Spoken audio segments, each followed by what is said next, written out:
Hello guys and welcome back to my channel. तो ये drama start होता है हमारे मेन लीड की एंट्री के साथ, जिसका नाम है गो तियानचंग। और आज उसके लिए एक बहुत ही हिस्टोरिक डे है, क्योंकि वो एक ऐसी कंपनी को एक्वायर करने वाला है जिसके लिए वो सालों से सपने देख रहा था। वो बहुत ही शानो शौकत से मीडिया कॉस्मेटिक कंपनी में अपनी एंट्री करता है, लेकिन यहाँ की एक सेक्रेटरी जिसका नाम जियाची है वो उसे रोक देती है, ये कहकर कि सर आपके पास अपॉइंटमेंट नहीं है, आई एम सॉरी, मुझे आपको बाहर का रास्ता दिखाना पड़ेगा। हर कोई हैरान था कि इसके इतने गट्स हैं कि ये तियानचंग को रोक रही है, और इतने में तो वो गार्ड्स ही बुला लेती है। अब तियानचंग को काफी गुस्सा आता है, लेकिन उससे पहले एक मैनेजर आता है और तियानचंग को अंदर बुला लेता है। एंट्री तो उसने हर हाल में कर ही लेनी थी, क्योंकि वो बहुत ही पावरफुल पर्सन था और जिस कंपनी को एक्वायर करने वाला था वो आजकल उसके चाचा जी के पास थी। और उसके इस अंकल का नाम रोंगचन है। उसके अंकल ने धोखा करके फ्रॉड करके उसके डैड के हाथ से ये कंपनी चुरा ली थी, और इसी इंसिडेंट की वजह से उसके पेरेंट्स भी इस दुनिया से चले गए थे। उस बेचारे ने अपना बचपन अकेले में गुजारा था और आज इतना स्ट्रांग होकर वापस आया था कि दुनिया देखती ही रह गई थी। मीटिंग के दौरान अपने अंकल को धमकाने के बाद वो जैसे ही बाहर आता है तो जियाची को गौर से देखता है और उसे कहने लगता है कि तुम मिस्टर लिन की बेटी हो ना, तुम्हारी शक्ल उनसे मिल रही है और आदतें भी। तुम्हारे डैड पहले मेरे डैड के सेक्रेटरी हुआ करते थे और उसके बाद उन्होंने पार्टी बदली और चले गए मेरे अंकल के पास, और तुम भी फ्लैटरिंग करने में किसी से पीछे नहीं हो, बिल्कुल अपने डैड की तरह। और ये कहता हुआ उसकी इंसल्ट करता हुआ वहां से बाहर चला जाता है। और फिर इसी के साथ ही हमें तियानचंग का एक सीक्रेट पता चलता है। वो आजकल अक्सर ही कार्डियोलॉजिस्ट के चक्कर लगा रहा था, क्योंकि इस टाइम पर उसे एक हार्ट डिजीज थी जो कि उसे इनहेरिटेंस में मिली थी अपने डैड से, और उसका हार्ट काम करना छोड़ चुका था। उसके पास सिर्फ एक ही महीना था जिंदा रहने के लिए, जिसके बारे में उसका कहना था कि मैं एक महीना वेस्ट नहीं करना चाहता, मैं अपना सपना और अपने डैड का रिवेंज पूरा करके ही इस दुनिया से जाऊंगा। डॉक्टर उसे बहुत कहते हैं हॉस्पिटलाइज करने को, लेकिन वो नहीं मानता और कहता है कि जल्द से जल्द मेरे लिए डोनर तलाश करो। अब नेक्स्ट ही डे वो फैक्ट्री के विजिट के लिए जाता है। इस टाइम पर वो मीडिया कंपनी का सबसे बड़ा शेयर होल्डर बन चुका था और अपनी अथॉरिटी वहां पर जमकर दिखा सकता था। लेकिन यहाँ पर जब वो आता है तो कंपनी के एम्प्लॉयज को भड़काने लगता है उनके इस टाइम पर चेयरमैन के खिलाफ, और कहता है कि मैं तुम लोगों का नेक्स्ट चेयरमैन बनना चाहता हूँ, इसलिए सबको चाहिए कि मेरे सामने अपनी लॉयल्टी रखे। लेकिन यहाँ पर जियाची उससे एक बात पर लड़ पड़ती है, और यहाँ पर जब वो उसे नीचा दिखाने की कोशिश कर रहा था तो कोई था जो पीछे से आता है और तियानचंग पर अटैक कर देता है। इसका नाम जैंग था और ये था जियाची का बॉयफ्रेंड। और फिर हमें जैंग की पर्सनैलिटी को देखकर लग रहा था कि ये बहुत ही लापरवाह और स्पॉन्टेनियस टाइप का पर्सन है, जो मन में आता है तुरंत ही कर देता है। अब पुलिस केस तो बन ही चुका था, जियाची को परेशानी होती है, वो जाती है और गो तियानचंग से कहती है कि मैं अपने बॉयफ्रेंड के बिहाफ पर तुमसे सॉरी करने के लिए आई हूँ। वो पूछता है वो क्यों नहीं आया, बोलती है वो सॉरी करने में बहुत बुरा है, तो कहने लगता है कि मैं माफ करने में बहुत बुरा हूँ, हाँ लेकिन एक शर्त पर कर सकता हूँ, कंपनी से रिलेटेड एक मीटिंग डिस्कस करने के लिए मेरे पास आओ, वरना केस वापस नहीं लूंगा। अब वो उससे कुछ सीक्रेट बात कंपनी से रिलेटेड डिस्कस करना चाहता था तो उसे अपने फ्लैट पर ही बुलाता है, लेकिन वो जैसे उसके दरवाजे के बाहर पहुंची थी उसी टाइम पर उसे एक अटैक होता है, जिसके बाद वो उसके ऊपर ही गिरकर बेहोश हो गया था। अब वो उसे हॉस्पिटल लेकर जाती है और ऑफ कोर्स यहीं पर ही जियाची को उसके सीक्रेट के बारे में पता चल जाता है कि इसे एक हार्ट डिजीज है और ये ज्यादा दिन जिंदा रहने वाला नहीं है। पर ये उसे वार्निंग देता है और कहता है कि अगर एक शब्द भी किसी के सामने निकाला तो मैं अपने इस दुनिया से जाने से पहले तुम्हें खत्म करके ही जाऊंगा। दूसरी तरफ हमें जैंग को दिखाते हैं जो कि जी आंग के साथ बैठा हुआ था। ये दोनों जियाची के काफी अच्छे फ्रेंड्स थे और कंपनी से रिलेटेड मैटर्स को डिस्कस कर रहे होते हैं।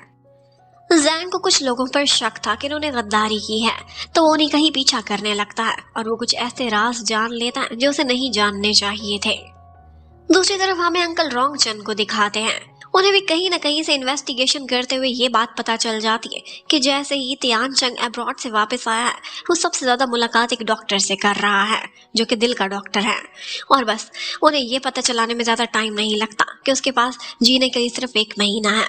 और यही था उनका सबसे शातिर मूव। वो तुरंत ही पहुंचते हैं शेयर होल्डर्स की मीटिंग में और कहने लगते हैं कि जिसके बल पर तुम लोग इतना उछल रहे हो वो ज्यादा दिन जिंदा रहने वाला नहीं है, और बस इसी बात की वजह से सारे शेयर होल्डर्स का भरोसा तियानचंग से उठ जाता है। वो उसे इग्नोर करते हुए उस कमरे से निकल जाते हैं। इस टाइम पर तियान चंग को ऐसा लग रहा था कि ये बात जियाची नहीं आउट की है, क्योंकि वही ये राज जानती थी। अब सारे लोग चले गए थे और जियाची वहां खड़ी थी, तो वो उस पर चिल्लाने लगता है और कहता है कि तुमने गद्दारी की, बिल्कुल अपने बाप की तरह। और फिर उसे डांट के वहां से निकालने ही वाला था कि इतने में वो कोलैप्स कर गया था।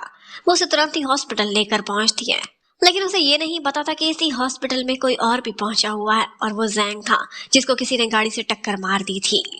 अब एक तरफ जैंग था और दूसरी तरफ तियान चंग। दोनों ही जिंदगी और मौत की जंग लड़ रहे थे। तियान चंग को एक डोनर चाहिए था, और फिर इन दी एंड ऐसा होता है कि जैंग जान की बाजी हार देता है। ये लम्हा जियाची के लिए बहुत मुश्किल था। वो और जैंग दोनों बहुत प्यार करते थे। जैंग केयरलेस जरूर था, लेकिन वो एक अच्छा इंसान था, और उसके साथ उसने सारी जिंदगी बिताने के वादे किए हुए थे। और बस इन्हीं आंसुओं के साथ वो उसकी कब्र पर भी जाती है और उससे वादा करती है कि मैं जिंदगी अच्छे से गुजारने की कोशिश करूंगी। दूसरी तरफ हमें तियान चंग को दिखाते हैं। उसे होश आ जाता है और उसे पता चलता है कि वो बहुत ही लकी रहा है। एंड टाइम पर जब वो कोलैप्स कर चुका था, तो उसे एक डोनर मिल गया था जिसका हार्ट उससे मैच कर चुका था, और अब वो 1 महीना नहीं बल्कि बहुत साल जिंदा रह सकता है। उसके कामयाब ऑपरेशन के बारे में खबर अंकल रोंगचन को भी हो जाती है, और उनकी सारी साजिशें धरी की धरी रह गई थी। सारे शेयर होल्डर्स वापस उसी साइड पर पहुंच जाते हैं जहां पर उन्हें तियान चंग लेकर जा रहा था। लेकिन तियान चंग का बिहेवियर ऑपरेशन के बाद काफी बदल चुका था। वो जो एकदम कोल्ड और बॉसी सा रहता था, आजकल काफी शरारती हो चुका था। वो भी केयरलेस और स्पॉन्टेनियस सी हरकतें करता था। उसका एक सेक्रेटरी था जिसे हम उसका बेस्ट फ्रेंड भी कह सकते हैं, और उसका नाम शुआई था। वो भी ये नोटिस करता है और कहने लगता है कि मैंने फील किया है बॉस, आप ऑपरेशन के बाद काफी बदल चुके हैं। सिर्फ इतना ही नहीं था, बल्कि तियान चंग को सर्जरी के बाद तरह तरह के सपने आते थे जो कि बहुत वियर्ड थे। उसे बार बार एक हेयर पिन दिखाई देती थी अपने सपनों में, और ऐसा लगता था कि एक लड़की है जो कि उसके ऊपर उसके सीने पर सर रख के लेटी हुई है। वो हैरान था कि ये सब क्या हो रहा है, और आजकल उसका मिजाज इतना बदल गया था कि वो जो कभी स्नैक्स नहीं खाता था, अक्सर ही लॉलीपॉप्स खाता रहता था। आज उसे हॉस्पिटल में गुजरते हुए एक जगह जियाची दिखाई देती है। वो उसके पास पहुंचता है और उससे कहने लगता है कि तुमसे तो मैंने बहुत हिसाब बराबर करने हैं। तुम ही थी ना जिसने मेरा राज फाश किया था। अब देख लो, कुदरत ने मेरा साथ दिया है, मैं सही सलामत खड़ा हुआ हूँ और तुम मुंह के बल गिर चुकी हो। वो उसे गुस्सा करता है, उसे डांटता है, लेकिन बाद में उसके हार्ट में पेन होने लगती है। वो सोचता है कि ये वियर्ड सी फीलिंग क्या थी, लेकिन फिर भी उसे तंग करने से बाज नहीं आता। वो जब गुजर रही थी तो उसके आगे पैर अटकाकर उसे गिराने की भी कोशिश करता है। वो उसे सॉरी कहती है कि आपको कोई मिसअंडरस्टैंडिंग हो गई थी, लेकिन वो कहने लगता है कि हर चीज की एक कीमत होती है जो तुम्हें पे करनी पड़ेगी। तुमने मेरा राज बताया था, अब मीडिया कंपनी के राज तुम मुझे बताओगी। लेकिन वो तुरंत ही इनकार करती है कि मैं गद्दारों में से नहीं। अब वो सोच रहा था कि इस लड़की पर गुस्सा करता हूँ तो मेरे दिल को कुछ होने लगता, आखिर ये सब क्या है। और वही पिन जो उसे बार बार सपनों में दिख रही थी, हमें पता चलता है कि ये पिन एक्चुअली जैंग ने गिफ्ट की थी जियाची को अपने प्यार की निशानी के तौर पर, और ये पिन उसे अपनी जान से भी प्यारी थी। अब फाइनली तियान चंग रिकवर होकर हॉस्पिटल से डिस्चार्ज हो जाता है, और फिर उसके बाद वो एंट्री करता है अपने ऑफिस में। यहाँ पर उसे मीटिंग करने के लिए जियांग भी आया हुआ था, जो कि पहले जैंग का फ्रेंड हुआ करता था। वो उस पर भी काफी गुस्सा करता है, और उसके बाद रेस्ट करने के लिए जब अपने घर जाता है तो उसे उल्टे सीधे सपने आ रहे थे। इसके बाद उसे नींद नहीं आती और वो वॉक करता करता बाहर निकल जाता है। उसे समझ नहीं आती कि वो अनजाने रास्तों पर से गुजर रहा था। ऐसा लग रहा था कि कोई था जो उसे एक रास्ते पर ले जाने की कोशिश कर रहा था। और उसी टाइम पर हमें दिखाते हैं जियाची को, जो कि अपने घर के बाहर खड़ी हुई थी और याद कर रही थी कि यहीं पर ही एक दफा जैंग ने उससे वादा किया था कि मैं हमेशा तुम्हारे साथ रहूंगा। और बस यही याद करते हुए वो बैठकर रोने लगती है कि यहीं पर ही मुड़ कर देखती है तो तियान चंग वहां पहुंचा हुआ था। वो पहले तो उस पर चिल्लाता है कि तुम मेरे रास्ते में क्या कर रही हो। वो बोलती है, तुम क्या कर रहे हो, ये मेरा घर है, मैं तो यहाँ आऊंगी ही सही। अब वो उसके करीब आता है और नोटिस करता है कि इसके हेयर पे वही पिन लगी हुई है जो उसे बार बार सपनों में दिख रही थी। उससे कहने लगता है कि जब मैं हॉस्पिटल में बेहोश था तो तुम मेरे पास आई थी, मेरे सीने पर सर रखकर आंसू भी बहाए थे, ऐसा ही था ना। और वो कहने लगती है, सटक गया है लगता है। और उसके बाद बिना उसे भाव दिए अपने घर चली जाती है। और वो सोचने लगता है कि आखिर मैं इस रास्ते पर आया क्यों था। और तो और घर पहुंचकर वो काफी परेशान भी था, क्योंकि पहुंचा तो था वहां पर, लेकिन वापसी का रास्ता खो गया था। अब नेक्स्ट डे वो दोबारा से मीडिया कंपनी में एक मीटिंग के लिए जाता है। ये शेयर होल्डर्स की मीटिंग थी और यहाँ पर वो दबंग स्टाइल में अपनी एंट्री करता है और अपने चाचा जी को सबके सामने एक बड़ा सा खुला चैलेंज भी दे देता है। वो चाहता तो अपनी हर बात मनवा सकता था, उसके पास शेयर होल्डर्स की पावर थी, लेकिन यहाँ पर वो एक शर्त रखता है और कहता है कि जो लड़की जियाची है ना, इसे मीडिया कंपनी में मेरा सेक्रेटरी बना दिया जाए। ऑफ कोर्स कौन था जो उसे इनकार कर सकता था, उसने जियाची से बदला भी तो लेना था, तो इसीलिए बेहतर यही था कि उसे अपने से क्लोज रखे। लेकिन शॉय उसका फ्रेंड काफी गुस्सा करता है और कहता है कि आखिर मुझ में कौन सी कमी थी जो तुमने नई सेक्रेटरी ले ली है। वेल, अब नेक्स्ट डे से वो मीडिया कंपनी में अपने पर्सनलाइज्ड ऑफिस में एंट्री करता है। ये कंपनी जहां से उसकी फैमिली को धकेल दिया गया था, वो वापस शान शौकत से पहुंच चुका था।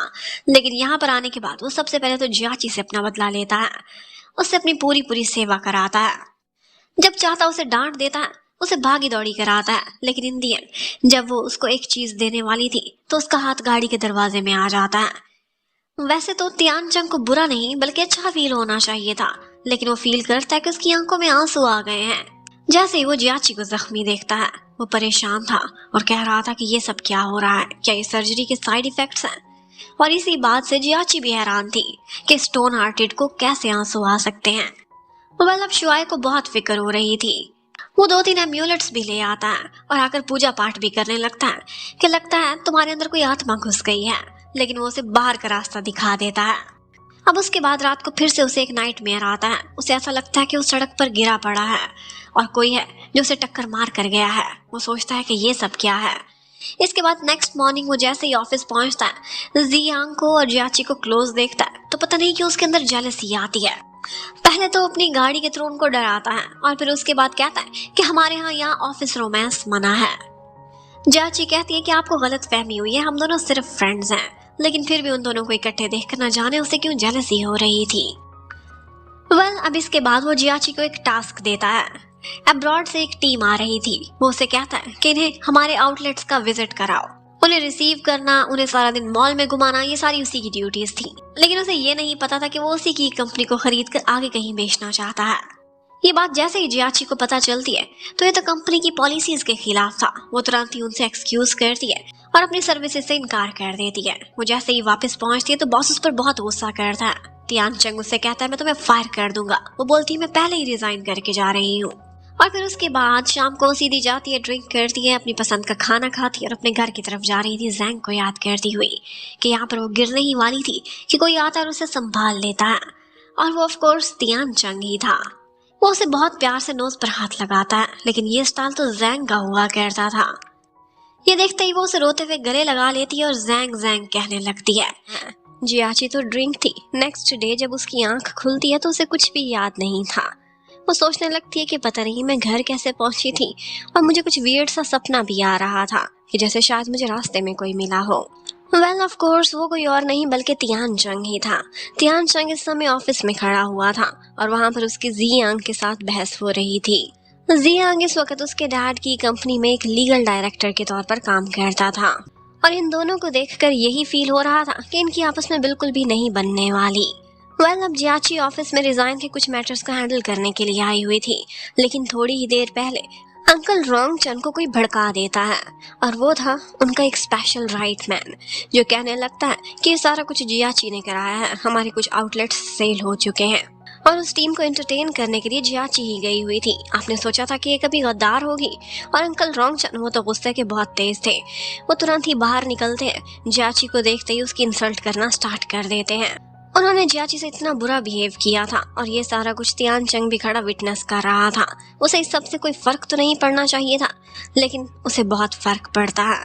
उसे एकदम लगता है कि उसका दिल डूब रहा है और उसे मन ही मन ये फीलिंग आने लगती है कि अगर उस कॉन्वॉय को अटेंड करने के लिए वो जियाची को ना भेजता तो शायद आज उसकी ऐसे इंसल्ट भी ना होती और ना ही उसे सफर करना पड़ता। वेल, ये सब तो था ही था। इसके साथ साथ तियान चंग को कुछ अजीब सी फीलिंग्स आ रही थी। उसने एक घर देखा था और ये घर जैसे ही उसने देखा था उसने फैसला किया था कि वो ये खरीद लेगा। यहाँ से उसे लगता था कि उसका मन बहुत ज्यादा अटैच्ड फील करता है। इनफैक्ट ये वो घर था जो कि जैंग खरीदना चाहता था। जैंग ने और जियाची ने दोनों ही ने इकट्ठे मिलकर फैसला किया था कि अपनी शादी के बाद वो लोग इसी घर में रहेंगे और इसी को ही खरीदने की वो लोग प्लानिंग्स कर रहे थे। अब जैंग तो इस दुनिया में रहा नहीं था, लेकिन तियान चंग डबल कीमत देकर तुरंत ये घर खरीद लेता है और सिर्फ इतना ही नहीं, इस घर में टेनेंट के तौर पर जब जैंग रहा करता था तो उसे कुछ डॉक्यूमेंट्स पड़े हुए थे। वहीं पर ही उसने एक रसीद भी देखी थी और ये रसीद एक ज्वेलरी शॉप की थी। वो वहां पर जाता है और उसे पता चलता है कि जैंग ने प्रपोज करने के लिए एक रिंग खरीदी हुई है और यही रिंग जब वो रिसीव कर लेता है तो दूसरे मेंबर को भी कॉल चली जाती है और वो थी जियाची। जियाची तुरंत ही उस जगह पहुंच जाती है। यहाँ पर आकर वो जैसे ही देखती है कि अगर इस घर पर डिलीवरी की है तो किसने रिसीव की है, वो कोई और नहीं बल्कि तियान चंग ही था। वो उसे देखते ही हैरान रह जाती है। उससे कहती है तुम यहाँ क्या कर रहे हो? वो बोलता है मैंने ये घर खरीद लिया है, तुम यहाँ क्या कर रही हो? वो कहती है मेरी यहाँ पर एक डिलीवरी रिसीव हुई है। वो कहता है हाँ बिल्कुल है, और ये लो ये रिंग है तुम्हारे लिए। अब कहीं ना कहीं जियाची को भी वियर्ड फील जरूर हो रहा था। उसे चोट लगती थी तो ये रोने लगता था और अब तो उसने वो घर भी खरीद लिया है जहाँ पर वो शादी के बाद अपने हस्बैंड के साथ रहना चाहती थी। वो उससे पूछती है कि ये सब क्या है तो वो तुरंत ही बोल देता है ये सब एक मिसअंडरस्टैंडिंग है एंड दैट्स ऑल। और तुम्हें क्या हो गया? रिंग देखकर रोने क्यों लग गई हो? क्या तुम्हें तुम्हारे बॉयफ्रेंड ने डंप कर दिया? मुझे तो पहले ही लग रहा था कि वो कर्ली हेड बिल्कुल भी रिलायबल नहीं है। वो जैंग को बुरा भला कह रहा था कि इतने में जियाची उसे तुरंत ही चुप करा देती है। ये नहीं बताती कि अब वो उस दुनिया में ही नहीं रहा। वह अब अंदर ही अंदर उसे बहुत गिल्टी फील हो रहा था। जियाची का रेजिग्नेशन प्रोसीड होता उससे पहले ही वो उसे मनाने के लिए पहुंच जाता है। अंदर आता है और कहने लगता है कि ठीक है मेरी सेक्रेटरी नहीं रहना चाहती तो ना रहो, लेकिन यहाँ पर काम करना तो ना छोड़ो। वो काम करो जो तुम पहले करती थी। लेकिन कैसे करती? अंकल रोंगचंद से भी उसकी लड़ाई हो चुकी थी, लेकिन यहाँ पर तियान चंग ने उसे इनोसेंट साबित करने के लिए सर्विलेंस कैमरा से सारी रिकॉर्डिंग निकलवा ली थी। वो जाकर अंकल रोंगचंद को दिखाता है और कहता है कि आपने इसके साथ गलत बिहेव किया था, आप संभल कर रहें, ये ना हो कि गद्दार आपके इर्द गिर्द ही हो। अब उसने एक दफा तो जियाची की हेल्प कर दी थी लेकिन इसे कवर भी करना चाहता था। कहने लगता है कि मुझसे गलत देखा नहीं जाता इसलिए मैंने ऐसा किया है। और वैसे तुम काम तो काफी अच्छा कर रही थी, क्या तुम मेरे पास वापस आ सकती हो मेरी सेक्रेटरी के तौर पर? मैं तुम्हारे साथ निगोशिएट कर सकता हूँ। और वो भी तुरंत ही कहती है ठीक है, फिर मेरी एक कंडीशन है। और वो उसकी नोज पर टच करते हुए पता नहीं कहाँ से स्टाइल उसके अंदर आ गया जो कि जैंग के अंदर था। उसे कहने लगता है तुम्हारी हर कंडीशन मुझे मंजूर है। अब ऑफिस में बार बार तियान चंग नजर रखता था। वो देखता था कि जियाची मेरे सामने तो हमेशा गुस्से में और सीरियस सी रहती है, लेकिन बाकी हर किसी से हंस खेल कर बातें करती है। इवन के तियान चंग के एक्स सेक्रेटरी जिसका नाम शुआई था उससे भी उसकी काफी अच्छी दोस्ती हो चुकी थी। उन्हें इकट्ठे मेकअप से रिलेटेड बातें करते देख वो आकर पहले तो उन्हें खूब सारी डांट पिलाता है और फिर शुआई को अंदर बुला लेता है और उससे कहने लगता है कि ये सब क्या है, सबसे हंस के बात करती है, सिर्फ मेरे साथ ऐसे क्यों सड़ी सड़ी रहती है। लेकिन शुआई का कहना था कि इसे तो ऑफिस में स्माइलिंग एंजल कहते हैं, तो हर वक्त मुस्कुराती रहती है। लेकिन लगता है आपके और इसके बीच काफी मिसअंडरस्टैंडिंग्स हो चुकी हैं जो कि क्लियर करने की जरूरत है। क्यों ना हम एक बहाना यूज करें? आप ऐसा करें कि इसे अपने साथ किसी दिन शॉपिंग पर ले जाएं। लड़कियों को बैग्स और गिफ्ट्स बहुत पसंद है। किसी अच्छी ब्रांडेड शॉप पर जाएं और एक क्लाइंट के बहाने से इसे भी एक गिफ्ट साथ में दिला दें। अब तियान चंग ऐसा ही करता है, लेकिन उसे क्या पता था कि शुआई के फजूल आइडियाज से ये लड़की उससे करीब होने की बजाय उससे दूर ही चली जाएगी और फिर ऐसा ही होता है। वो तो उसे शॉप पर अकेला छोड़कर ही चली जाती है। अब शुआई की शामत आ गई थी, लेकिन फिर से वो तियान चंग को शांत कराता है। ऑफ कोर्स वो दुनिया में उसका एक इकलौता फ्रेंड ही तो था। उससे कहने लगता है कोई बात नहीं, ये मूव नहीं चली तो हम अगली चलाएंगे। अब देखें आप नए घर में शिफ्ट हुए हैं, क्यों ना उसकी दो फ्रेंड्स को साथ मिलकर एक बहाने से उसे भी घर पर इनवाइट करें। इस तरह से एक छोटी सी गेट टुगेदर होगी, एक हाउस वार्मिंग पार्टी, और वहां पर आपको उससे क्लोज होने का और अपनी पॉजिटिव साइड दिखाने का मौका मिल जाएगा। तियान चंग वैसे तो अपने घर में किसी और को कदम नहीं रखने देता था, लेकिन अब क्या करता, जियाची की खातिर ये भी मान जाता है। अब तीनों सेक्रेटरीज को इकट्ठे ऑफिस में बुलाता है और उनसे कहता है कि आप लोग बहुत हार्ड वर्किंग हो। उसे शर्म तो बहुत आ रही थी, फिर भी हेजिटेंट होता हुआ कह ही देता है कि मैं नए घर में शिफ्ट हुआ हूँ, क्यों ना हम लोग एक हाउस वार्मिंग पार्टी में आप तीनों को भी बुलाएं। और शुआई भी वहां पर आ गया था, तो वो सेक्रेटरीज तो तुरंत ही मान जाती हैं। लेकिन जियाची ने ना हाँ बोली थी ना बोली थी, पर फिर भी कहीं ना कहीं उसे आशा थी कि ये जरूर आएगी। उसने आने का सोचा भी था, लेकिन फिर एंड टाइम पर उसे जी यांग की कॉल आती है और उसे पता चलता है कि उसे फीवर है।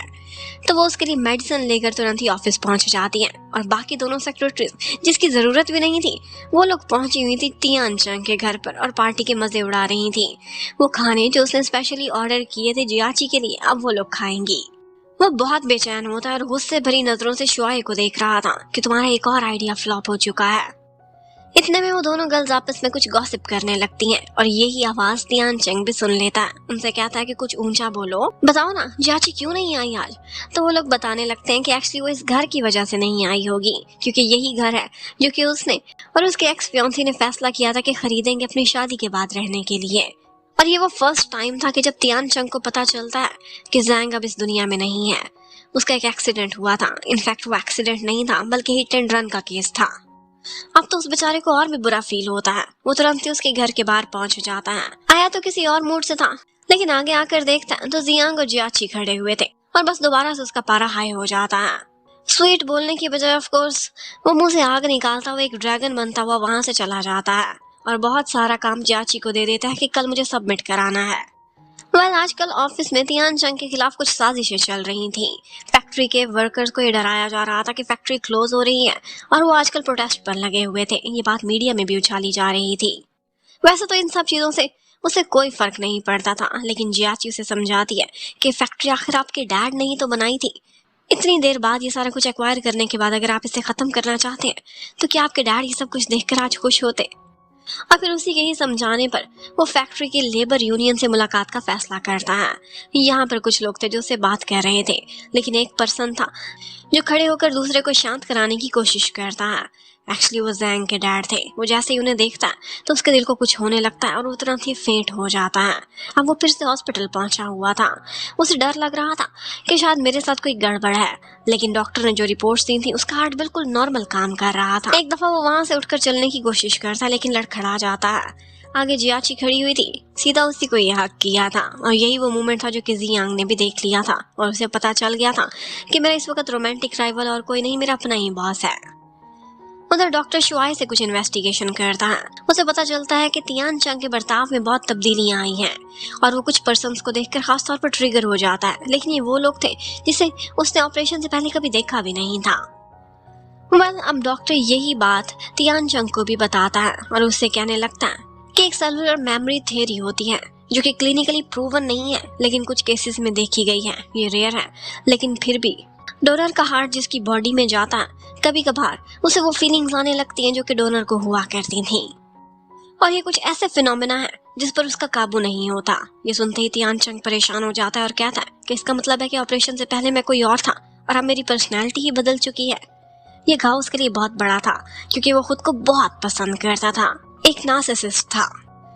अब वो क्या ही कर सकता था। अब उसके बाद हमें दिखाते हैं कि एक दफा वो ऑफिस में देखता है कि जियाची से कुछ पेपर्स गिर गए हैं। जियांग उसकी हेल्प कर रहा है। ये देखते ही वो चिल्लाता है, उन दोनों को अलग करता है। पहले जियाची को वहां से भेजता है और जियांग से कहने लगता है कि तुम्हें और कोई काम नहीं करने को, लीगल डिपार्टमेंट में रहा करो, यहाँ क्यों मंडलाते रहते हो। तो वो तुरंत ही उससे कह देता है क्योंकि यहाँ पर एक लड़की है जो कि मुझे बहुत पसंद है। ये सारा कुछ तो उसने तियान चंग को जलाने के लिए किया था और वाकई जलती पर उसने तेल तो फेंक ही दिया था। अब वो जियाची को ऑफिस में बुलाता है और उस पर खूब चिल्लाता है, कहता है कि आजकल तुम कैसी हरकतें कर रही हो, क्या हालत हो गई है तुम्हारी, इतनी कमजोरी है कि तुम्हारे हाथ से फाइल्स गिर रही हैं। अगर वो फाइल्स कॉन्फिडेंशियल होती तो फिर। वो उसे डांटते हुए इतनी उल्टी सीधी बातें कर रहा था कि शुआई साइड पर आकर उससे कहने लगता है कि आप इसे इस तरह से डांट रहे हैं कि जैसे आप स्कूल के बच्चे हो और आपके डेस्क मेट ने आपके साथ खेलने से इनकार कर दिया हो। था तो कुछ ऐसा ही। तियान चंग को खुद की पर्सनैलिटी अनोइंग लग रही थी, पर वो क्या ही कर सकता था। उधर हमें जियांग को दिखाते हैं। उसकी पर्सनैलिटी भी कोई सीधी सादी नहीं थी। वो भी आजकल कुछ चालें चलने में लगा हुआ था। बैक द डोर वो बहुत सारी प्लानिंग्स कर रहा था और उसके काफी लोगों से राब्ते थे जो कि अच्छे लोग नहीं थे। अब इसके बाद हमें दिखाते हैं कि एक दिन ऑफिस में तियान चंग का एक इंटरव्यू होना था, लेकिन उसके स्टाइलिस्ट की गाड़ी का एक एक्सीडेंट हो जाता है। शुआई को भी जल्दी में कहीं जाना था तो ऐसा करता है, जियाची को कहता है कि बॉस को अच्छा सा रेडी कर देना, इंटरव्यू में एकदम हैंडसम दिखने चाहिए। वो सोचने लगता है कि आज तक मैंने कभी किसी लड़की से मेकअप नहीं करा और जियाची भी कहने लगती है कि आज तक मैंने खुद के अलावा किसी का मेकअप नहीं किया, लेकिन फिर भी जब वो उसे तैयार कर दिया तो तियान चंग को बहुत अच्छा लग रहा था। अब उसका इंटरव्यू तो बहुत अच्छा जाता है, लेकिन यहाँ पर रिपोर्टर ने उससे कुछ ऐसे क्वेश्चंस किए थे जो उसकी दुखती रग पर हाथ रख देते हैं। ये थे उसके डैड पर लगे हुए इल्जाम से रिलेटेड। ये सुनकर वो बहुत दुखी हो जाता है, सिर्फ एक ही स्टेटमेंट देता कि मेरे डैड कुछ गलत नहीं कर सकते। अब ये देखते ही जियाची को अंदाजा हो जाता है कि ये टाइम उसके लिए कितना मुश्किल रहा होगा। वो उसे कहने लगती है कि कभी कभार आपके अंदर का बच्चा बाहर आ जाता है आज वो उसके खराब मूड को चीयर अप करने की कोशिश कर रही थी और साथ ही साथ उसे ये भी समझाती है कि जिस तरह से आपके डैड कभी गलत नहीं रहे थे, इसी तरह से मेरे डैड ने भी कभी कोई गलत काम नहीं किया। आप दूसरों के बारे में असम्पशंस करना छोड़ दें। अब कुछ दिनों से तियान चंग को अपने अंकल को लेकर कुछ डाउट्स हो रहे थे, तो वो एक दिन उनका पीछा करता है और पता चलता है कि वो हॉस्पिटल में अपना चेकअप कराने के लिए रेगुलरली जाते हैं। उन्हें कैंसर डायग्नोज हुआ है। अंकल रोंगचन की हालत बहुत ख़राब हो गई थी क्योंकि वो लास्ट स्टेज पर थे और जिस टाइम पर उन्हें मालूम पड़ता है कि ये बात तियान चंग को पता चल गई है तो वो तो शॉक्ड ही रह जाते हैं। वो ये सब छुपा रहे थे क्योंकि उनकी कंपनी क्रिटिकल कंडीशन में थी और उनकी ख़राब हेल्थ का सुनकर बहुत से लोग साजिशें कर सकते थे और वही साजिशें करने में सबसे आगे तो इस टाइम पर जियांग था, जिसको भी ये बात पता चल चुकी थी और वो अंदर ही अंदर लोगों से कह रहा था कि आप इस वक्त के चेयरमैन को हटाएं और मुझे वाइस चेयरमैन बना दें। वो इसी लॉबी में लगा हुआ था और ये सारा कुछ करने में उसके साथ और कोई नहीं बल्कि अंकल रोंगचन का ही राइट हैंड था। अंकल रोंगचन को जैसे इन बातों का पता चलता है तो वो तुरंत ही हॉस्पिटल छोड़ ऑफिस की तरफ आते हैं, लेकिन तब तक तो काफी देर हो चुकी थी। वो जैसे ही अंदर आ रहे थे तो गार्ड्स उन्हें बाहर फेंकने की कोशिश करते हैं। ये वो मोमेंट था कि जब लग रहा था कि कारमा उनके सामने आ गया है। इसी तरह से जलील करके उन्होंने तियान चंग के डैड को इस ऑफिस से निकाला था जो उन्होंने खुद बनाया था और आज उनके साथ भी ये सारा कुछ हो रहा है। लेकिन तियान चंग इस मोमेंट को एंजॉय नहीं करता, बल्कि वो गार्ड्स को ऑर्डर करता है कि इन्हें रिस्पेक्ट से जाने दो। वो किसी समय यहाँ पर चेयरमैन रहे थे, इनकी इज्जत करो। और अंकल रोंगचन को जाते जाते ये भी पता चल जाता है कि थोड़े दिनों पहले तियान चंग ने उनको बताया था कि गद्दार आपके इर्द गिर्द हैं और वो वाकई उनका राइट मैन था। अब इसी तरह से बुरी तरह से हारे हुए उसके अंकल रोंगचन एक दिन अपनी जान की बाजी हार ही देते हैं। ऑल्दो वो उसके दुश्मन थे, लेकिन तियान चंग को बिल्कुल भी खुशी फील नहीं होती, बल्कि उसे बहुत अफसोस होता है। वो सिर्फ अपना बिजनेस उनसे वापस हासिल करना चाहता था, लेकिन एक इकलौता खून का रिश्ता था उसके माँ बाप के इस दुनिया से जाने के बाद उन्हें खोकर वो बहुत दुख में चला जाता है। इसके साथ साथ हमें ये भी दिखाते हैं कि पुलिस आजकल हिट एंड रन केस पर इन्वेस्टिगेशन कर रही थी और ये इन्वेस्टिगेटर एक फीमेल थी। यहाँ पर वो काफी आगे तक पहुंच जाती है, लेकिन एक पॉइंट पर आकर डेडलॉक हो जाता है।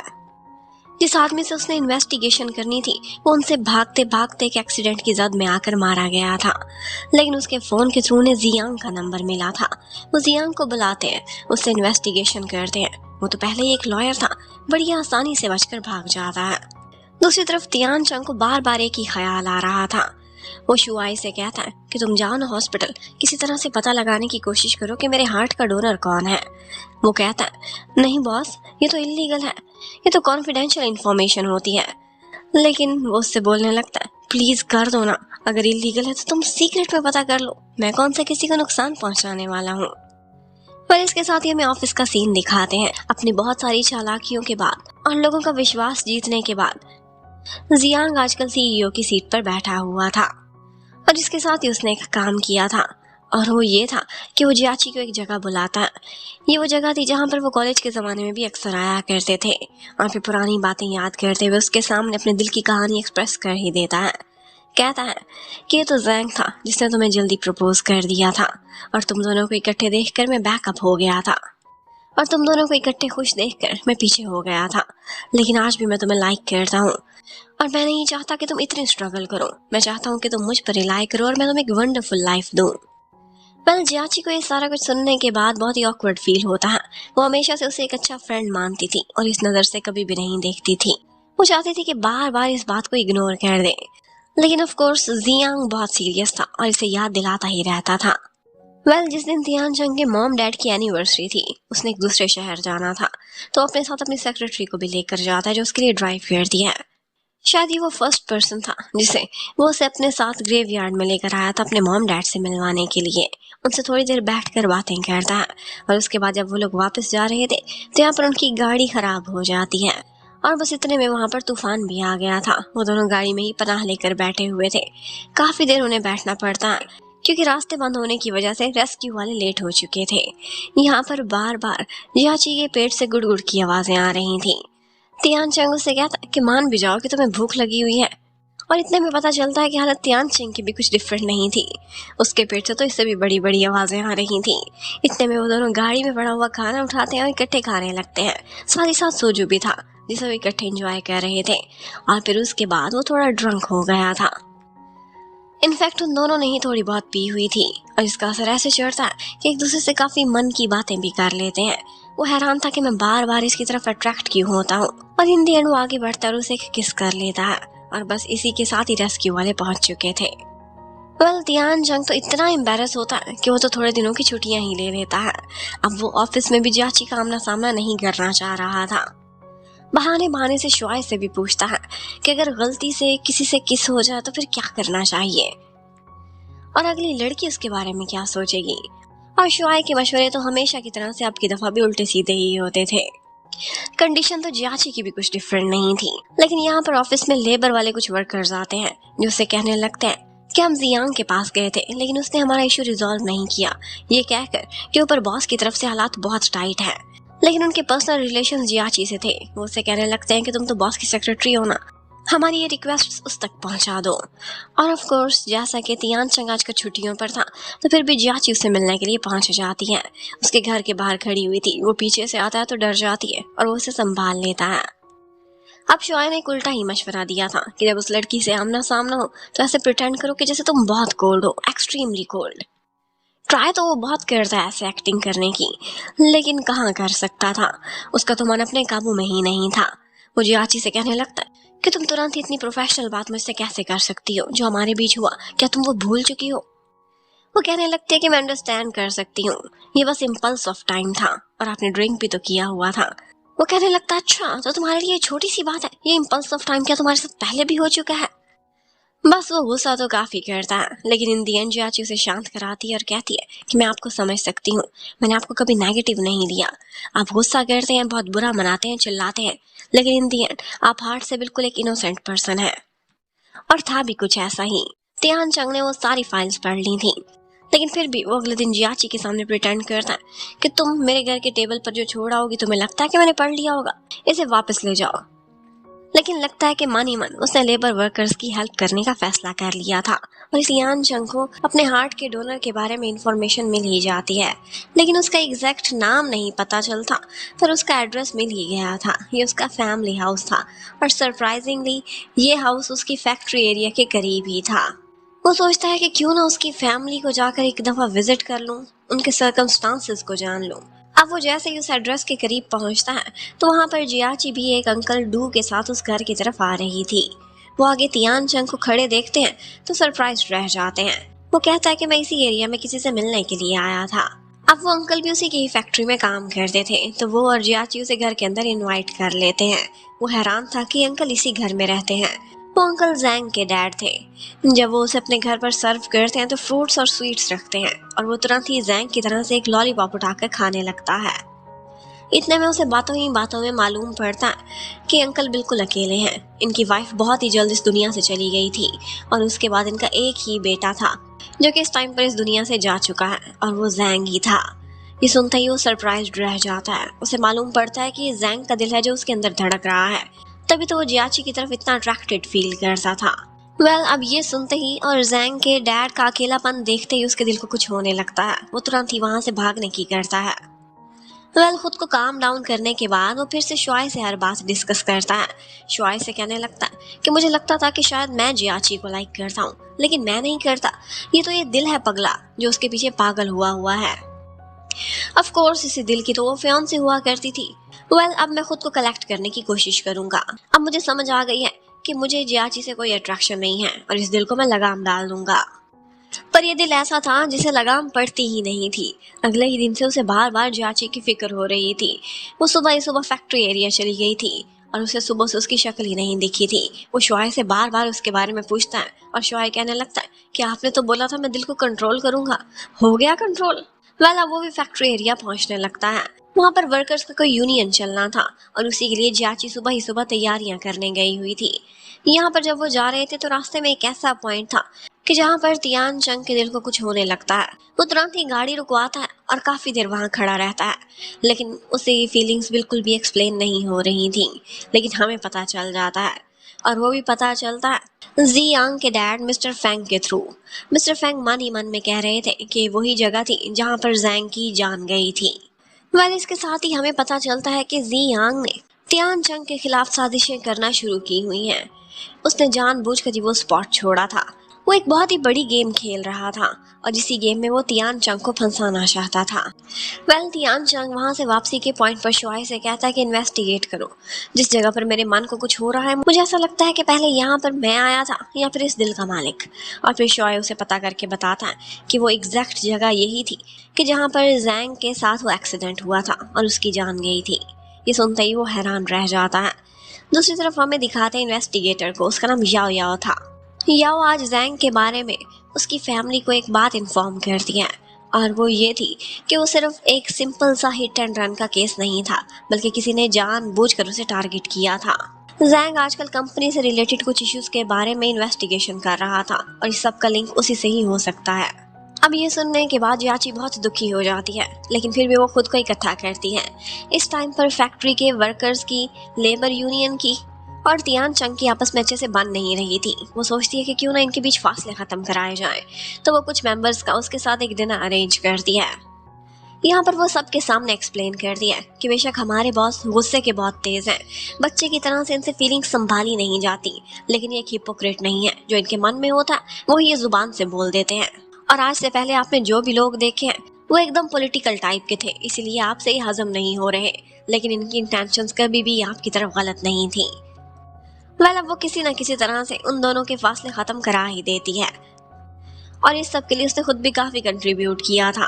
और उस डिनर के टाइम पर वो कुछ ज्यादा ही ड्रिंक भी कर लेती है और बाद में तियान चंग उसके पास बैठा था और उसे संभाल रहा था और मन ही मन उससे कहने लगता है कि मेरी खातिर तुम्हें इतना कुछ करने की क्या जरूरत थी। और फिर जैसे ही वो उसके कंधे पे सर रख के सो जाती है तो अपने दिल से कहने लगता है कि मैं अब इससे फासला कैसे रखूं, जितना रखना चाहता हूँ उतना ही क्लोज होता जा रहा हूँ। अब नेक्स्ट डे तियान चंग एक कॉन्फ्रेंस करता है और उसमें उसने यही अनाउंस किया था कि फैक्ट्री में जो भी प्रोडक्शन रुकी हुई थी वो दोबारा से स्टार्ट की जाएगी और उसके लिए फंडिंग अरेंज करना उसका काम है। उसने कर लिए थे, बहुत सारे इन्वेस्टर्स को इकट्ठा किया था और अपनी भी बहुत सारी प्रॉपर्टीज थी जो उसने यूएसए से सेल करके अब इसी काम में लगाने का फैसला किया था। अब उसकी इन्वेस्टमेंट तो ज्यादा हो ही जाती है और इसके साथ ही उसके शेयर ज्यादा होते ही वो फिर से मोस्ट पावरफुल पर्सन बन जाता है। जियांग को सबसे पहले उसने उसकी जगह से हटा दिया था। अब जब वो एंट्री करता है तो जियांग उसके सामने फिर से झुक के खड़ा हुआ था। दिखने में तो ऐसा लग रहा था कि जियांग उससे हारने के लिए जा रहा है, लेकिन इनफैक्ट वो चाल चल रहा था। उसने खुद ही बैक ऑफ किया था। वो एक बड़े जाल में तियान चंग को फंसाना चाहता था। आजकल जियाची तियान चंग के लिए इतना कुछ कर रही थी और उसका इतना अच्छे से ख्याल भी रखती थी। इस बात को लेकर वो खुश हो ही रहा था कि इतने में शुआई आता है और तियान चंग का वो बबल फोड़ देता है। उससे कहने लगता है कि इनफैक्ट बात ये है कि जियाची और जैंग बहुत क्लोज थे, बचपन से इकट्ठे रहे थे।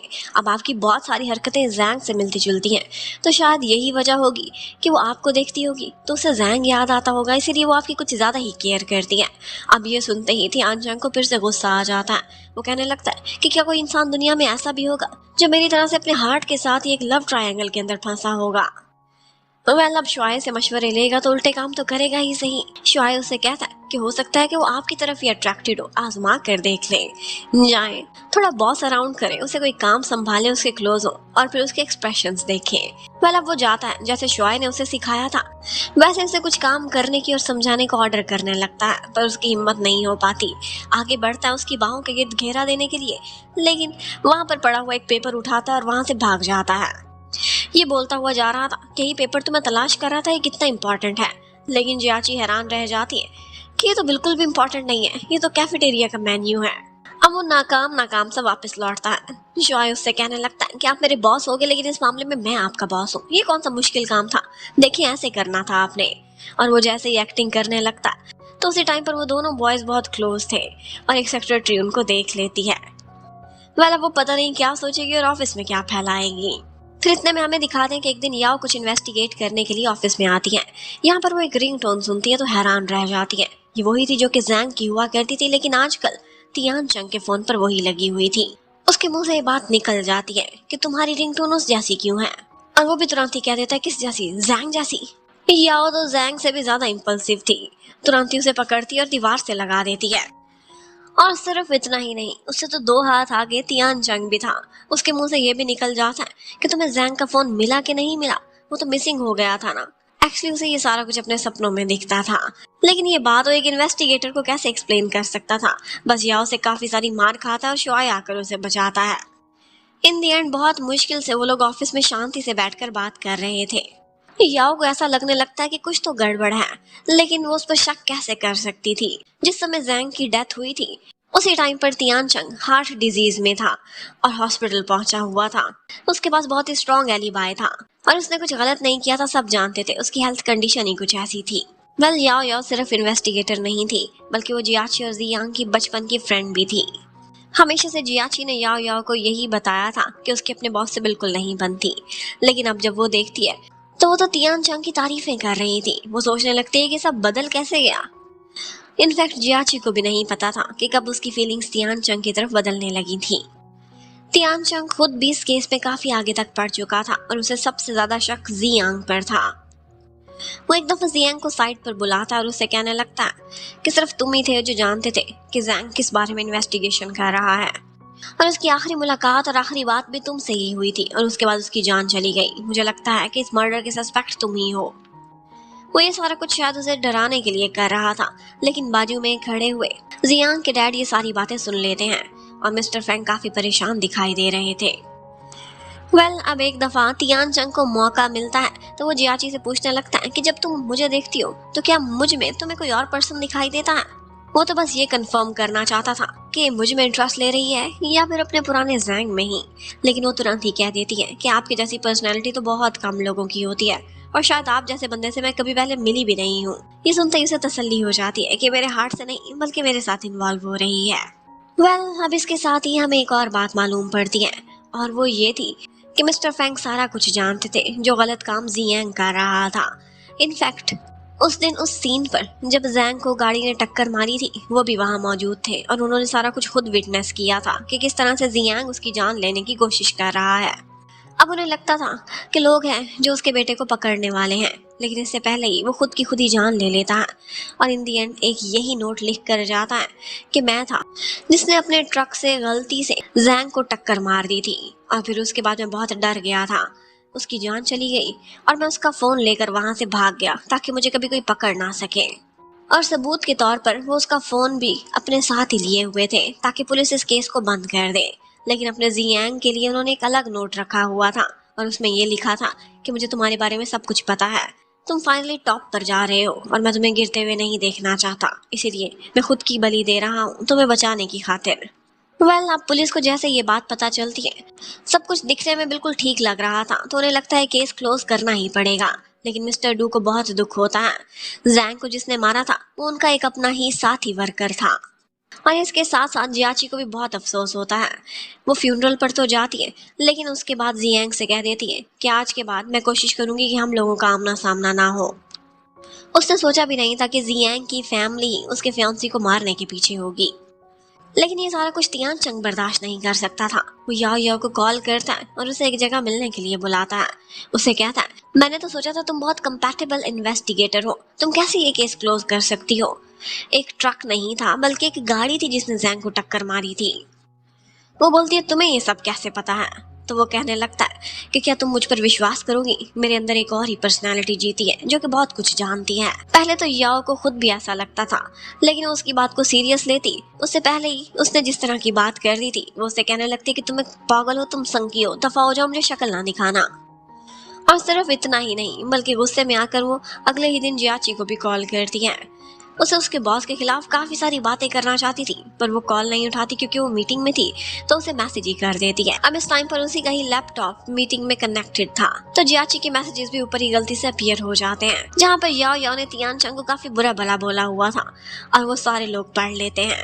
अब ये देखने के बाद जियाची बहुत शर्मिंदा होती है। उसे लगा था तियान चंग गुस्सा करेगा, वो उससे बार बार सॉरी करती है लेकिन वो उसे कुछ भी नहीं कहता, बल्कि उसे तो जियाची की फिक्र हो रही थी कि इतना कुछ देखने के बाद, जियांग के डैड के जानने के बाद ये कितनी अपसेट होगी। वो उसे अपने साथ एक जगह पर लेकर जाता और उसे कहता है कि तुम कभी भी परेशान हो तो तुम अपना दुख मुझसे शेयर कर सकती हो, मेरा शोल्डर है जो कि तुम्हारे लिए हमेशा हाजिर रहेगा। और फिर बस उसके थोड़े ही दिनों बाद अब तियान चंग की कंपनी में प्रॉब्लम्स शुरू हो जाते हैं। उनकी प्रोडक्शन भी रुक जाती है क्योंकि इन्वेस्टर्स ने अपने हाथ खड़े कर लिए थे। रॉ मटेरियल सप्लायर भी उनसे बात नहीं कर रहे थे ये सारा कुछ कराने के पीछे और कोई नहीं बल्कि जियांग ही था। अब तो ऐसा लगता था कि खोने के लिए उसके पास कुछ भी नहीं है, तो वो बस तियानचंग को हर तरह से डबोना चाहता था, क्योंकि जियाची ने भी उससे मुंह फेर लिया था और वो तियानचंग के क्लोज जा रही थी, इसीलिए उसकी तियानचंग से दुश्मनी बढ़ती चली जा रही थी। उसने सेम वही फार्मूला अपनाया था तियानचंग को गिराने के लिए, जो कि तियानचंग ने कुछ अर्सा पहले अपने अंकल के खिलाफ किया था। अब तियानचंग बहुत परेशान रहता था, जियाची को उसकी फिक्र होती थी। एक दफा वो काम करते करते सो जाता है तो उसे आकर कवर करती है। तियानचंग को तो बस यही बात की खुशी थी कि मेरी इतनी केयर कर रही है। वो उसे कहता है कि मैं काफी थक जाता हूँ, और फिर उसका हाथ पकड़कर उसे कहने लगता है कि क्या तुम मुझे थोड़ा सा रिचार्ज कर दोगी। और इसके साथ ही वो उससे वादा करती है कि चाहे जो भी सर्कमस्टांसेस हो, मैंने इस कंपनी में और मेरे डैड ने बहुत सालों से काम किया है, हम बहुत सारे सप्लायर्स को जानते हैं, मैं आपका साथ दूंगी। अभी वो लोग सप्लायर से बात कर ही रहे थे, कितने मुझे पता चलता है कि ऑफिस में एक इमरजेंसी आ गई है। जियांग ने ऑफिस में धावा बोला हुआ था, बिल्कुल वैसे ही जैसे एक दफा एंट्री की थी तियानचंग ने। वो भी फौरन की उसी कंपनी से एफिलिएट हो गया था जिनके साथ मिलकर तियानचंग काम करता था। अब जियांग जिस तरह की एक्टिंग कर रहा था, जिस तरह के डायलॉग्स बोल रहा था, ये सारा कुछ तियानचंग से मिलता जुलता था। तियानचंग उससे कहने लगता है कि क्या तुम्हारा मुझ पर कोई सीक्रेट क्रश तो नहीं है, तुम मुझे कॉपी क्यों कर रहे हो। और इस बात पर वो उससे बोलता है क्यों ना तुम्हें कॉपी कर ही रहा हूँ तो अच्छे से कर लूं। आज इस पॉइंट पर मैं भी वही डिमांड रखता हूँ जो तुमने अंकल रोंगचंद के सामने रखी थी, और वो यही है कि जियाची मुझे अपनी सेक्रेटरी के तौर पर चाहिए। ये सुनते ही तियानचंग को बहुत गुस्सा आता है। वो उसे कहता है कि हाथ क्रॉस हो गई है, जियाची को मैं किसी सूरत तुम्हें नहीं दूंगा। जो मेरे लोग हैं मुझे उनकी सुरक्षा करनी आती है। लेकिन इससे पहले कि इनकी लड़ाई होती, जियाची यहाँ पर सरेंडर कर देती है और कहने लग कि कंपनी के इंटरेस्ट से ऊपर कुछ भी नहीं है, मैंने जिसके लिए काम करना है कंपनी के लिए ही करना है, मैं जियांग की सेक्रेटरी बनने के लिए रेडी हूँ। अब जैसे ही मीटिंग ओवर होती है तो जियांग जानबूझकर तियानचंग को चिढ़ाने के लिए जियाची पर ऑर्डर जमाता है कि मेरी सेक्रेटरी मेरे पीछे पीछे आओ। जब वो जा रही थी तो तियानचंग उसे रोक लेता है, लेकिन वो अपना हाथ छुड़ाकर चली जाती है। जियांग को लगा था कि वो बहुत बड़ा हीरो बन चुका है, लेकिन जियाची उससे कहने लगती है कि इस तरह की हरकतें करके तुम मुझे खुद से ज्यादा नफरत दिला रहे हो। और जाते ही वो उसे एक रेजिग्नेशन लेटर दे देती है और कहती है कि आपकी सेक्रेटरी बनते ही मैं तुरंत ही रिजाइन करती हूँ। तुम ये सारा कुछ इसलिए कर रहे हो ना ताकि मैं तियानचंग की हेल्प ना कर सकूं। मैं उसके बाजू में खड़ी रहूंगी, उसकी हेल्प करूंगी, लेकिन बैक डोर से। अब तुम मुझे रोक भी नहीं पाओगे। जियांग को बहुत गुस्सा आता है, वो उसका रिजाइन फाड़ कर फेंक देता है। दूसरी तरफ हमें याओ को दिखाते हैं। उसने इन्वेस्टिगेशन जिस ढंग से, तो उसे पता चलता है कि जिस तरह की चोटें जैंग को लगी हुई थी वो टक्कर ट्रक की नहीं बल्कि गाड़ी की थी। अब उसे ऐसा फील होता है कि जैसे तियानचंग की बातें ठीक थी, वो पागल संकी नहीं है बल्कि वो ठीक बातें कर रहा था। याओ उसके घर पर उससे मिलने के लिए आती है, उसे कहती है कि तुम्हें ये बातें कैसे पता है। वो फिर से कहता है कि मेरे अंदर एक और पर्सनैलिटी जी रही है जो बहुत कुछ जानती है। याओ बिल्कुल एक टॉम बॉय की तरह थी और उसे ऐसे लड़ने लगती है कि जैसे वो दोनों बॉयज ही हों। अब यहाँ पर शुआइब भी बीच में आया हुआ था और यही वो पॉइंट था कि जब तियानचंग को एक चीज क्लिक कर जाती है, वो उससे कहने लगता है कि मैं तुम्हें एक हिंट दे सकता हूँ। बेशक मेरे पास कुछ लॉजिक्स नहीं है ये सारा कुछ प्रूफ करने की, लेकिन फिर भी एक घड़ी थी जो उस टाइम पर मुझे दिखी थी, वो बहुत यूनिक थी। उस वॉच के मालिक को तलाश कर लो तो शायद वही मर्डरर निकलेगा। अब नेक्स्ट डे वो शुआए के हाथ उसी वॉच जैसी एक फोटो याओ को भेज देता है। याओ को बस सच तक पहुंचना था। उसे कोई रीजनिंग, कोई भी लॉजिक समझ में नहीं आ रही थी, लेकिन फिर भी वो एक दफा फिर से ट्राई करना चाहती थी। उधर हमें जियांग को दिखाते हैं। वो बहुत गुस्से में आ जाता है कि जब जियाची को तियानचंग के साथ एकदम खुश खुश देखता है। उसे देखकर लग रहा था कि जैसे बहुत कुछ जीत कर भी वो हारने जा रहा है। जियाची और तियानचंग ने कुछ छोटे सप्लायर्स को तलाश कर लिया था, लेकिन यहाँ पर भी जियांग अपने गलत कामों से बाज नहीं आता। उसने उन सप्लायर्स के फार्म्स पर छापा मरवा दिया था और उनकी प्रोडक्शन को ही रुकवा लिया था। ये सारा कुछ वो ब्राइब्स देकर कर रहा था। उसे हर हाल में हर कीमत पर तियानचंग को गिराना था। अब तियानचंग के लिए प्रॉब्लम बन गई थी और जियाची भी काफी परेशान थी। अब तियानचंग उसे तो परेशान देख नहीं सकता था। उससे कहने लगता है कि तुम बिल्कुल भी टेंशन ना लो, लेकिन वो बोलती है मैं जितनी हेल्प करना चाहती हूँ उतनी कर नहीं पा रही, आई एम सो सॉरी। तो इस बात पर वो उससे पूछने लगता कि जितनी तुम मेरी फिक्र करती हो और बिना किसी डिमांड के मेरे साथ इतना कुछ शेयर करती हो, मेरा साथ देती हो, क्या मैं इसे इस तरह से इंटरप्रेट कर सकता हूँ कि तुम मुझे कहीं ना कहीं थोड़ा बहुत लाइक करने लगी हो। ये बात सुनते ही वो भागने लगती है, लेकिन वो उसे रोक लेता है। तियानचंग जब जियाची से खुद को लाइक करने के बारे में पूछता है तो वो उससे कहती है कि जैंग वाला इंसिडेंट अभी नया नया है, मैं मूव ऑन नहीं कर पाई, मुझे समय चाहिए इस बारे में सोचने के लिए। वो उससे कहने लगता है कि मैं सारी जिंदगी तुम्हारा इंतजार कर रहा हूँ, टेक योर टाइम, और जब भी तुम मुड़कर कभी मेरी तरफ देखोगी तो मुझे खुद के लिए इंतजार करता हुआ ही पाओगी। अब इसके साथ हमें ऑफिस का सीन दिखाते हैं। तियान चंग की कंपनी में काफी ज्यादा क्राइसिस बढ़ चुके थे और उस समय जियाची उसके साथ खड़ी हुई थी। उसने खुद को साबित किया था कि वो मुश्किल समय उसके साथ मौजूद रही है। यहाँ पर वो उसे एक मशवरा देती है कि हमें कुछ नए इन्वेस्टर्स को तलाश करना चाहिए जो आपकी कंपनी की थ्योरी को समझते होंगे और उसे अप्रिशिएट भी करते होंगे, लेकिन ऐसे लोग ढूंढना बहुत मुश्किल है। ऐसे में वो इसे एक पोटेंशियल इन्वेस्टर के बारे में दिखाती है जिसकी नूडल्स की एक शॉप की चेन है पूरे देश में और वो काफी जगह इन्वेस्टमेंट भी करती रहती है, लेकिन बहुत ही सिंपल पर्सन है। वो आंटी थी, वो बिल्कुल आम वर्कर्स की तरह से अपने शॉप पर काम भी करती थी। ये लोग जाते हैं, उनसे बात करके उन्हें कन्विंस करने की कोशिश कर रहे थे, लेकिन वो इन्हें बाकी लोगों की तरह का समझकर वहां से भगा देती हैं। पर फिर एक समय आता है कि जब जियांग कंपनी में वापस आया था, तियान चंग से कहने लगता है कि तुम टारगेट अचीव करने में हार चुके हो। अब या तो अपने हिस्से के शेयर्स पर गिव अप कर दो या फिर मेरे सामने बो करके मुझसे माफी मांगो। तियान चंग को समझ नहीं आ रही थी कि वो क्या करे, लेकिन इस टाइम पर वो कोई भी डिसीजन लेता उससे पहले ही उसे पता चलता है कि वही आंटी जिन्हें वो कन्विंस करने के लिए गया था वो ऑफिस में आ चुकी हैं। वो आती हैं और उसकी कंपनी में इन्वेस्टमेंट करने के लिए यस कर देती हैं। और इसी के साथ ही हमें फ्लैशबैक दिखाते हैं। एक्चुअली उस नूडल शॉप में थोड़ी सी हाथापाई हो गई थी और जाते जाते तियान चंग का कार्ड वहीं गिर गया था। जैसे ही उन्होंने कार्ड देखा था कि ये किस कंपनी से है और इसके डैड ने ये कंपनी फाउंड की थी, तो आंटी का दिल पिघल जाता है, क्योंकि वो तियान चंग के डैड ही थे जिन्होंने आंटी को ये नूडल शॉप स्टार्ट कराई थी, स्टार्ट की इन्वेस्टमेंट दी थी, उन्हें और उनके स्पेशल एबिलिटी वाले बच्चे को सपोर्ट किया था। आंटी को सारी जिंदगी यही गिल्ट रह गया था कि कभी भी वो तियान चंग के डैड का बदला नहीं चुका सकी, और आज उन्हें मौका मिला तो उन्होंने उसी तरह से उसके बेटे को संभाल लिया जैसे आंटी को किसी टाइम पर तियान चंग के डैड ने संभाला था। अब इसी के साथ ही हमें दिखाते हैं कि तियान चंग आजकल बहुत बोल्ड हुआ था। वो चाहता था कि पूरी दुनिया देखे, फैक्ट्री के वर्कर्स, उसके ऑफिस के कोलीग सब जान जाएं कि वो जियाची को परसू कर रहा है, पर जियाची तो हमेशा शर्मा जाया करती थी। इन दोनों के बीच इस तरह की बातें चल रही थी कि अंकल डू देख लेते हैं जो कि जैंग के डैड थे। और मजे की बात है कि एक दफा तियान चंग का हेड ऑन हेड अंकल के साथ भी हो गया था। अब ये दोनों बैठे अपना सर पकड़कर एक दूसरे को ब्लेम कर रहे थे। तियान चंग पता नहीं क्यों अंकल के साथ हमेशा बहुत ज्यादा फ्री हो जाया करता था। ऑफ कोर्स वो जैंग के डैड जो थे, अंकल चाहते तो बुरा भी बना सकते थे, अपने जैंग को किसी को रिप्लेस करते नहीं देख सकते थे। जियाची की लाइफ में कोई और आ रहा था, लेकिन फिर भी वो बहुत अच्छे इंसान थे और उन्हें कहीं ना कहीं तियान चंग के अंदर अपने जैंग की झलक भी दिखाई देती थी। वो आज उनके लेसेस भी बंद करके जाता है जैसे हमेशा जैंग किया करता था। अब इसके बाद जियाची की बर्थडे थी। तियान चंग उसे अपने घर पर बुलाता है और दोनों इकट्ठे बर्थडे सेलिब्रेट करते हैं। अब नेक्स्ट डे हमें ऑफिस में दिखाते हैं कि तियान चंग का आमना सामना जियांग से हुआ था और यहाँ पर उसकी नजर जियांग की घड़ी पर पड़ती है। उसे देखते ही याद आ जाता है कि ये तो वही घड़ी है जिसके मालिक की मुझे कब से तलाश थी।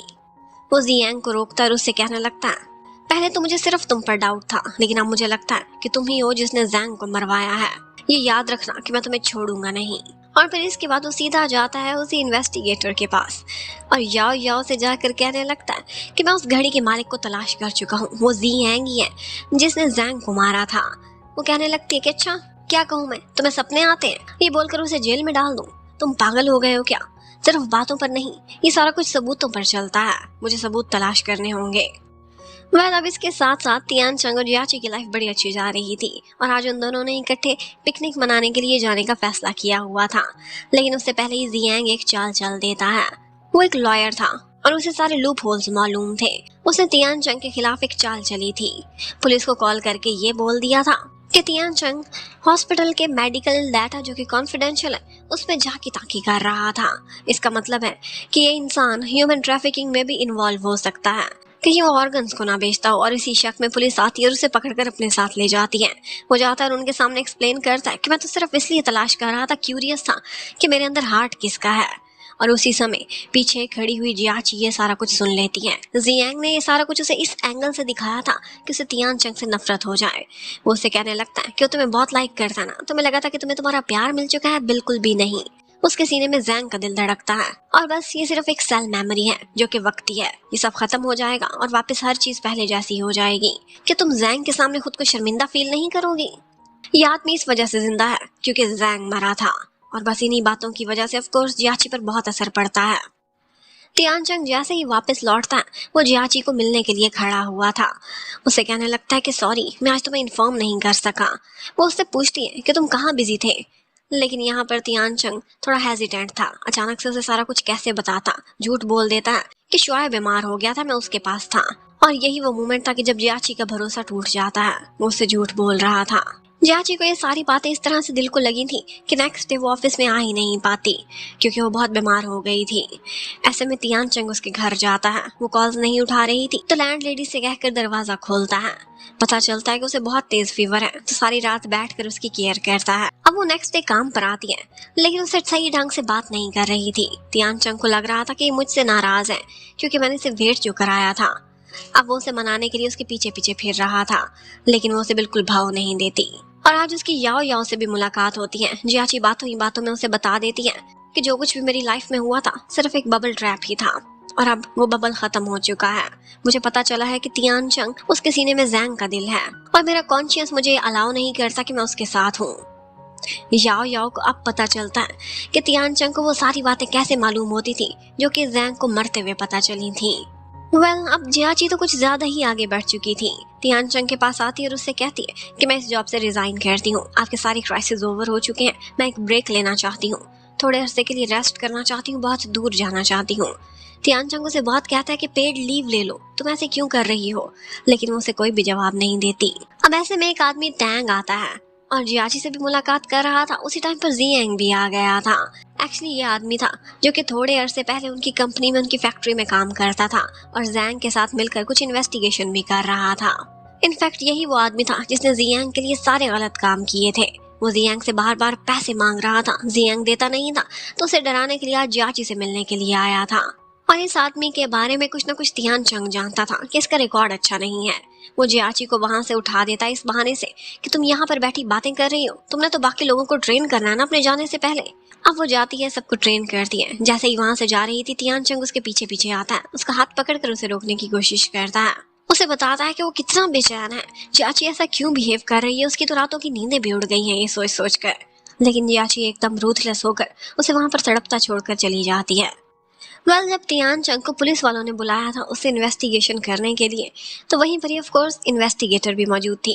और याओ याओ को ये बात पता चल जाती है कि तियान चंग के सीने में जैंग का ही दिल है। ये तो कंफर्म हो चुका था। तियान चंग उसे कहने लगता है कि जो बात तुम्हें मेरे बारे में पता चली है वो जियाची को ना बताना, मैं उसे बताना चाहता हूँ, लेकिन सही मोमेंट पर।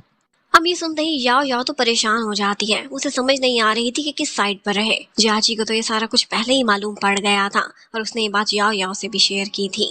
अब उसे ऐसा फील हो रहा था कि तियान चंग का पत्ता कटने वाला है।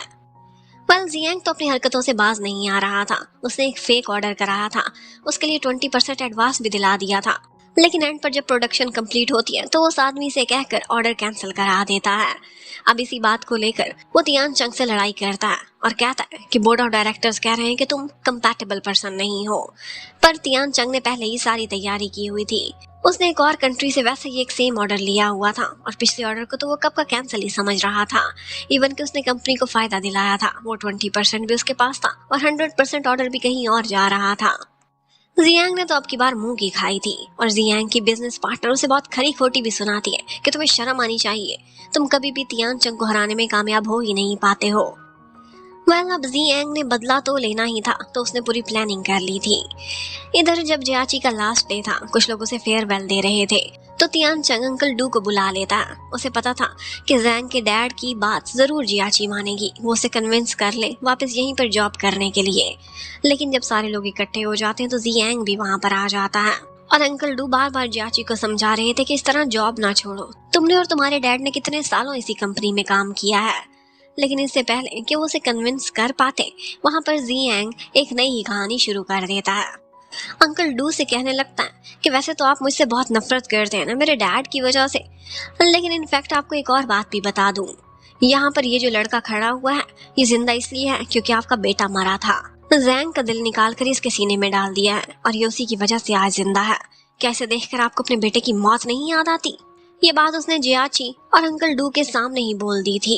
ये दोनों शॉक में चले जाते हैं और तियान चंग वो बेचारा मुनासिब मौके पर ये बात करना चाहता था, लेकिन सारा कुछ उल्टा पड़ गया था। जियांग अपने मुंह से इस तरह से जहर उगल रहा था कि ये सुनते ही जियाची बर्दाश्त नहीं कर पाती, वहां से बाहर चली जाती है। तियान चंग उसके पीछे पीछे जाता है, लेकिन जियांग उसे रोक कर कहने लगता है कि मैंने ले लिया बदला तुमसे। कंपनी बेशक तुम्हारी है, रूल तुम करते रहोगे, चेयरमैन भी रहोगे, लेकिन खुश नहीं रह पाओगे क्योंकि तुम्हारी पसंदीदा वुमन कहीं और जा रही है। लेकिन तियान चंग बार बार जियाची के पीछे जाता है। इनफैक्ट उसके घर के बाहर खड़ा उसका वेट करता रहता है, पर वो ना तो उसकी कॉल सुनती है ना ही उसे घर में आने देती है। नेक्स्ट मॉर्निंग देखती है तो वो सारी रात उसके घर के बाहर ही बैठा हुआ था, पर फिर भी जियाची को उस पर जरा भी दया नहीं आती। वो उससे कहने लगती है कि तुम्हारे अंदर मेरे लिए जो फीलिंग्स हैं वो सिर्फ जैंग के हार्ट की वजह से होंगी। उससे पहले हमारी बिल्कुल भी नहीं बनती थी और तुम मुझसे नफरत करते थे। तियान चंग बहुत कहता है कि अब मैं क्या करूं, कि इस दिल को सीने से निकाल दूं, क्या मैं खत्म हो जाऊं तो ही तुम्हें विश्वास होगा कि मेरी तुम्हारे लिए फीलिंग्स ट्रू हैं। लेकिन वो उसकी कोई बात नहीं सुनती कि जब तियान चंग एकदम देवदास बन के बैठा हुआ था, शुआए और याओ याओ दोनों उसे देखते हैं।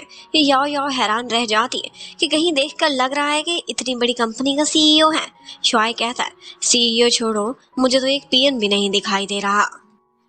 वेल इतने में याओ याओ आती है और तियान चंग से कहने लगती है, कोई नया सपना देखो ना, मुझे कोई और हिंट दो केस के बारे में, मैं एक जगह स्टक होकर रह गई हूँ। वो उससे कहने लगता है, कैसे कोई सपना देखूं, मुझे तो नींद ही नहीं आती, सारी सारी रात बैठा रहता हूँ, बस जियाची की यादें आती रहती हैं।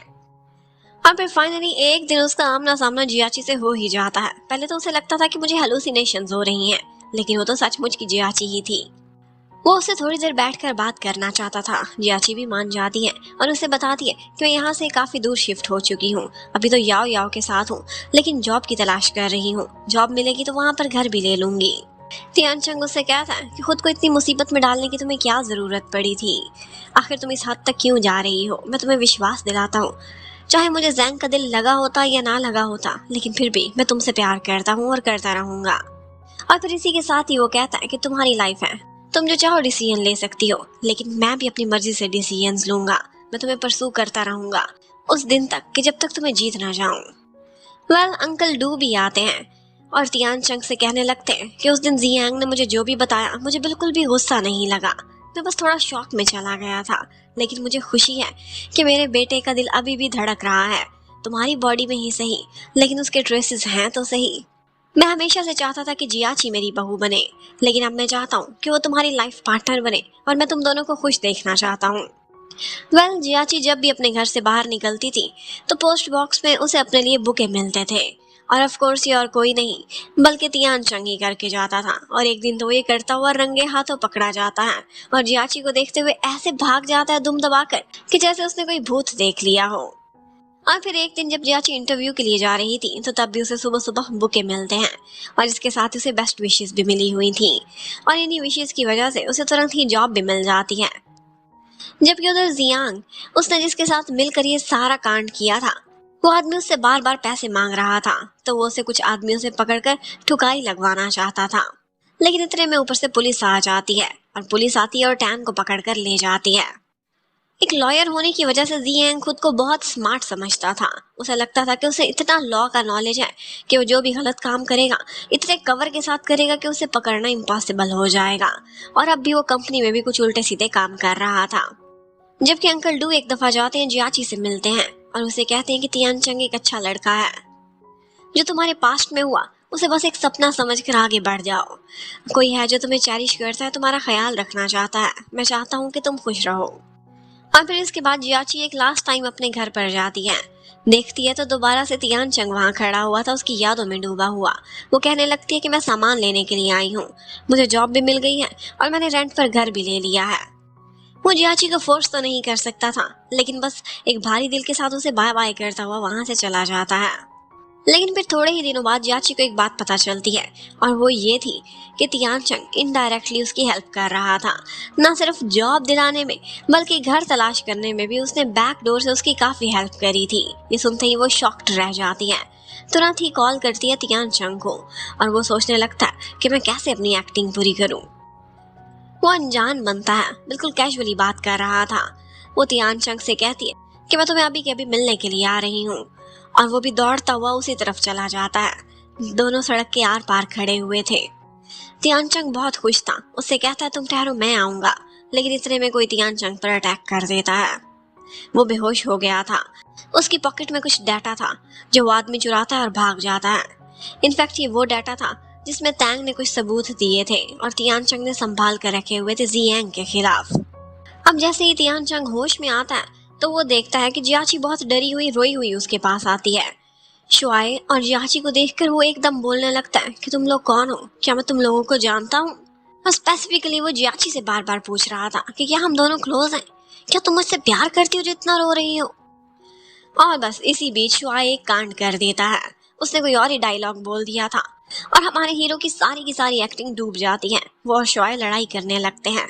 स्क्रिप्ट से बाहर क्यों बोला, जो रिहर्सल की थी वैसा क्यों नहीं बोला। और बस इतने में ही जियाची उन दोनों को शांत कराती है। तियानचंग को हक करके कहती है, तुम्हें पता है मैं कितनी डर गई थी, मैं तुम्हें खोना नहीं चाहती। उधर जियांग की भी आजकल इन्वेस्टिगेशन चल रही थी। याओ याओ को उसे पकड़ने में बड़ी मुश्किल हो रही थी, वो बहुत क्लेवर था। वेल अब फाइनली जियाची और तियानचंग एक कपल बन चुके थे। तियानचंग अपनी बीमारी का फायदा उठाकर जियाची से बहुत सारी सेवा कराता था और उसे कहता था कि सारी रात ड्रामों की तरह मेरे बेड के पास ही बैठी रहना, जब मैं सोकर उठूंगा तो मैं ही देखना चाहता हूँ। लेकिन तियानचंग को ये नहीं पता था कि इस खुशी के साथ साथ उसे लाइफ में एक बहुत बड़ा डिजास्टर भी मिलने वाला है। उसका दोबारा से चेकअप हो रहा था और डॉक्टर्स ने फील किया था कि उसके हार्ट के साथ कुछ गड़बड़ चल रही है। कुछ टिश्यूज थे जो उसकी बॉडी रिजेक्ट कर रही थी, लेकिन ये बात अभी तियानचंग नहीं जानता था।